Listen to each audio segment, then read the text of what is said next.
স্বাগত আবারও। আপনারা দেখছেন সংবাদ সর্বশেষ।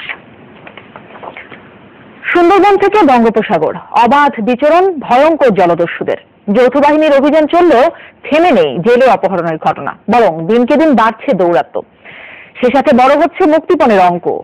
সুন্দরবনের একটি দস্যু বাহিনীর কাছে জিম্মি জেলেদের সঙ্গে কথা বলেছেন মহসিনুল হাকিম। বাইজুল ইসলাম পলিনের ছবি নিয়ে রিপোর্ট। এদের প্রায় সবারই বাড়ি ভোলা। গভীর সাগর থেকে অপহরণ করা হয় তাদের। সুন্দরবনের গভীরে আটকে দাবি করা হয় মুক্তিপণ। ছাড়া পেতে জনপ্রতি অন্তত 1 লাখ টাকা মুক্তিপণ দিতে হবে সুন্দরবনের দস্যু মাস্টার বাহিনীকে। কথা হলো জিম্মি জেলেদের সঙ্গে। সবাইকেই একাধিকবার মুখোমুখি হতে হয়েছে এই বিভীষিকার। জনাব আনাদুল, আবার জাহাঙ্গীর, আবার ওই আলী, এতদিন তারা কয় ফেলায় জবাবো দিলে ভাইয়ে ফেলায়, তারা কয়েকবার ধরে গেছে, তারা পিড়ে পিড়ে দিলে ভাইয়ে ফেলায়। 3 লাখ 4 লাখ বেশি টাকা, আর 3-4 লাখ টাকা দিলেও 1 লাখ টাকা মারে, আর আন্দোলন দিলে মারে। অপহৃত 53 জনের মধ্যে মাত্র 5 জনকে উদ্ধার করে কোস্টগার্ড। মাস্টার বাহিনীর হাতে জিম্মি, বাকি সবারই মুক্তি হয়েছে লাখ টাকার বিনিময়ে। সুন্দরবনের দস্যুদের হাতে আটকা পড়া এই জেলে বাওয়ালিরা কিছুতেই অর্থনৈতিকভাবে মুক্তি পাচ্ছেন না। তারা জঙ্গলে আসছেন, জীবনের ঝুঁকি নিয়ে তারা কাজ করছেন। সেক্ষেত্রে দস্যুদের হাতে পড়ে তারা খোয়াচ্ছেন সর্বস্ব।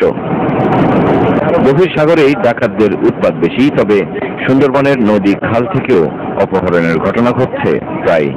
ঢাকায় একবার যদি ধরে তার লোক হয়ে যায়, আমাকে 10,000-20,000 টাকা দিয়ে ছাড়াই গেছে।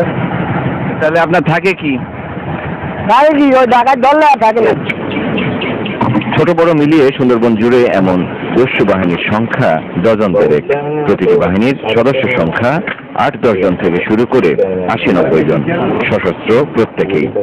আমাদের জনবল এবং জলযানের সংখ্যা বৃদ্ধির সাথে সাথে আমরা ইনশাল্লাহ এই এলাকায়, বিশেষ করে সুন্দরবন এলাকায় সামগ্রিক নিরাপত্তা দিতে সক্ষম হবে বলে আমার দৃঢ় বিশ্বাস। অবশ্য দস্যু দমনে এখন আগের চেয়েও সক্ষম কোস্টগার্ড। চলছে র্যাবের অভিযানও, তবে বিশাল সুন্দরবনের অপরাধীদের দমন করা সহজ কাজ নয়। মহসিনুল হাকিম, যমুনা নিউজ, সুন্দরবন। উপকূলীয় এলাকায় তেমন একটা নেই কাজের সুযোগ, তাই কাজের সন্ধানে প্রতিবেশী দেশ ভারতে ছুটছেন বরগুনার জেলেপল্লীর বাসিন্দারা। তবে মুক্তিপণ না দেয় কেউ পাচারকারীদের কাছে জিম্মি, কেউ আটকা পড়ে আছেন ভারতীয় কারাগারে। জনপ্রতিনিধিদের আশ্বাস, নিখোঁজদের উদ্ধারে সর্বাত্মক চেষ্টা চলছে। মিরাজ আহমেদ জাবেরের 2 পর্বের প্রতিবেদনের শেষটি আজ। রোহিতা গ্রামের মাদ্রাসা শিক্ষক আব্দুল জব্বার, মেয়ে সুলতানা আক্তার মনি শ্বশুর বাড়ি থেকে নিখোঁজ হয় 6 মাস হলো। অথচ আব্দুল জব্বারের বিরুদ্ধেই মেয়ের শ্বশুর বাড়ির লোকজন মামলা করে পাচারের অভিযোগ এনে। মেয়ের সন্ধানে পাওয়া যায় ভারতের দমদম কারাগারে বন্দি সে। আর গ্রেফতারি পরোয়ানা নিয়ে পালিয়ে বেড়াচ্ছেন আব্দুল জব্বার। এখন মাইয়ে ছড়াই দিয়ে আমার কাছে দালালেরা 1 লাখ 1.5 লাখ টাকা চায়। আমি গরিব মানুষ, আমার কাছে অর্থ নাই, টাকা নাই। পাথরঘাটার পদ্মা, রোহিতা, হারিটানা সহ উপকূলের গ্রামগুলোতে এমন নিখোঁজ অনেক বাড়ির লোকজন, যারা দালালের মাধ্যমে পাড়ি জমিয়েছেন ভারতে। স্বজনরা জানান, মুক্তিপণ না দেওয়ায় অনেকেই রয়েছে পাচারকারীদের কাছে, অনেকেই বন্দী ভারতীয় কারাগারে। কষ্টের অভাব হয়েছে, পেটের দায় অভাব হয়েছে, বউ আছে, নাতি আছে। এখন আর আমজেল খানা। অনুসন্ধানে দেখা যায় পাথরঘাটায় সক্রিয় 3টি পাচার চক্র। এর একটি হোতা মহিউদ্দিন ফরাজি ওরফে মোহনের বাড়ি হারিটানায়। জাহাঙ্গীর ও সাইফুল বাগেরহাটের মানুষ। এদের মাধ্যমে গত 1 বছরে পাচার হয়েছে 3 শতাধিক নারী পুরুষ। মহিলা বউ আদ্যদেরকে টাকাগুলো নিয়েছে যে আমরা পোলার বেতন 15 টাকা আমরা ছেলে দেন, আমরা বিশ্বাস করিয়া আমরা পাঠাইছি। পাশের রাষ্ট্র সেখানে অল্প টাকা দিতে পারবে, সেখানে 30-40 টাকা বেতন পাবে। সেই যে প্রলোভনে করে তারা যাচ্ছে। স্থানীয় জনপ্রতিনিধি জানিয়েছেন, পাচারকৃতদের ফিরিয়ে আনতে সর্বাত্মক চেষ্টা চলছে। যারা প্রশাসনিক কর্মকর্তারা আছে তাদের মাধ্যমে সরকারের উচ্চ পর্যায়ে সাথে আলাপ আলোচনা করে তবে কিভাবে ফিরিয়ে দেশে আনা যায় সেভাবে আমরা প্রয়োজনীয় ব্যবস্থা নিচ্ছি।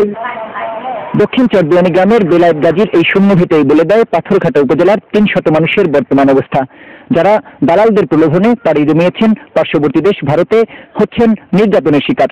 তাই স্বজনদের দাবি, তাদের উদ্ধারে প্রয়োজন সরকারি হস্তক্ষেপ। মিরাজ আহমেদ জাবের, যমুনা নিউজ, বরগুনা। 12 বর্গ কিলোমিটার এলাকা নিয়ে যাত্রা শুরু হলো ফরিদপুরের আলফাডাঙ্গা পৌরসভা। 6টি ইউনিয়নের মধ্যে 3টির আংশিক এলাকা নিয়ে গঠিত হয়েছে পৌরসভাটি। সম্প্রতি নিকার সভায় এই সিদ্ধান্ত নেওয়া হয়। এতে উচ্ছ্বসিত পৌরবাসী, স্বপ্ন দেখছেন নানামুখী উন্নয়নের। এতদিন 6টি ইউনিয়নে গঠিত ছিল আলফাডাঙ্গা উপজেলা। কথা ছিল দ্বিতীয় ধাপে নির্বাচন হবে ইউনিয়নগুলোতে, ঘোষণা হয়েছিল তফসিলও, কিন্তু